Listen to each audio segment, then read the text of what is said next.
The vehicle's water pump is going to be the heart of the cooling system. It has a lot of different parts, the first being the housing. Housing is, well, exactly what it says it is. It houses all the parts that are inside of the water pump and protects it from external damage. Next up is the impeller, or just a propeller that's inside of the housing. The purpose of the impeller is to circulate the coolant throughout the coolant system. That is going to spin at whatever rate that is equal to the RPMs of the vehicle. Next will be the bearings. The point of the bearings is to hold the shaft that goes through the center of the water pump steady. At one end it's going to be connected to the impeller. At the other end will be connected to the belt. So it's going to be rotating, and it needs to make sure that it rotates, but rotates at a steady state.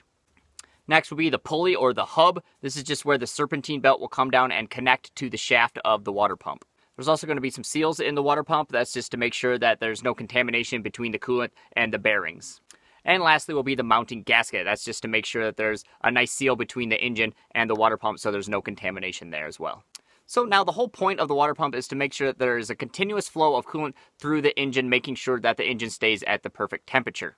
So now as soon as you start your engine, your serpentine belt will start moving. That is connected directly to the water pump shaft. So as soon as you start your engine, that shaft will start rotating, which will turn the impeller, which will start circulating the coolant through the system. Then it's up to the thermostat to tell how hot that coolant is, if it needs to go to the radiator, be cooled, or just to recirculate to warm up your car faster.